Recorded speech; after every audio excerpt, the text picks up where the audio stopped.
Yeah, no, there's a lot of good resources on YouTube. One of these days, I'd actually like to dip my toes into that. I think I could do very well because I have a very good mind for a part of the game that not many people realize exists. So I was explaining it to a new player that we got recruited on our main team. And I like to explain it that the game has like 3 different rings, right?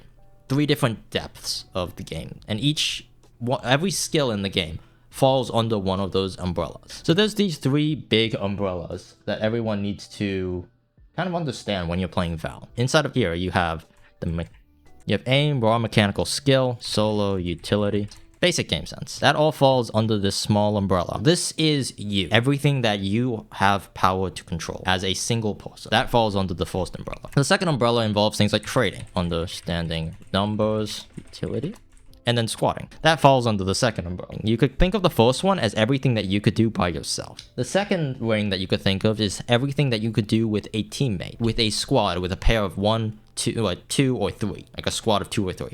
And then the big one is the big boy strats, the big brain strats, how to play as a team against another team. These include things like how to set up strong, weak sides. Basically, beating them before the game even starts, or before the round even starts. So individual, then team play. It's not even team play. It's more, I like to distinguish it as squatting specifically, or pairing. Because when you pair up, you're only supposed to have 2 people, maximum 3 people at a time. And normally if there's 3 people, it's split into 2 and 1 anyway. So it's like, so I'd like to think of it less just things that you could do with 1 person, things that you could do with 2 people, and things that you do with 5 people. That's how I think of it. I hear the Valorant tournament, ooh, hello.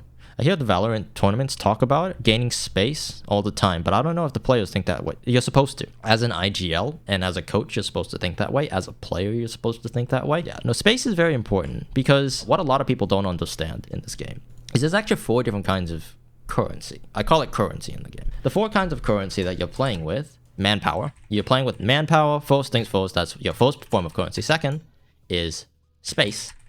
Third is time. And fourth is utility.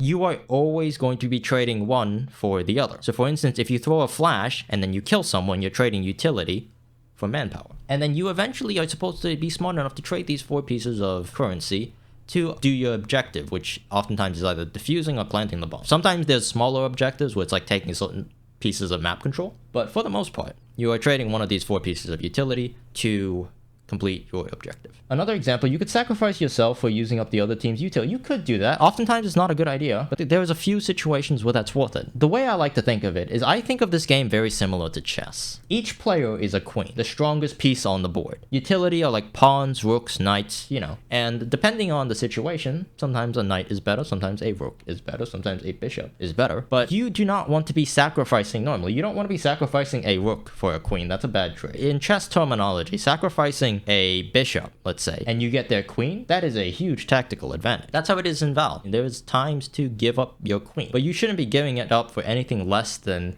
a determined amount. Alright, and just like in chess, you could create pressure points. This is why sometimes when you watch pro level players, they run out into a dangerous place. They just run, knife out. And that's because there's no pressure point there. And then other spots, they are very hesitant to take space that should be theirs. And that's because there's a pressure point. When you play chess, right? Okay, so here you have everything resting on this one piece. So no matter what happens, this piece is where everything is going to kind of converge. Obviously, he's not playing my game. He's not playing cooperating. But, you know, oftentimes if you actually play a proper chess game, you would actually have pressure points where a lot of the action is going to take place because I have a lot that could, take. There's a lot of pressure building on that one spot. And you have to be incredibly careful how you play that, because if you don't play it right and you don't trade yourself properly or effectively, you will come out behind, and that's not what you want. This is why I love bringing an analogy of playing Valorant very similar to playing chess. And just like, I'm not sure about just like chess, but in Val, you could have strategies that win you rounds right off the bat, just by counterplaying, which is what I like to do. That's my thing.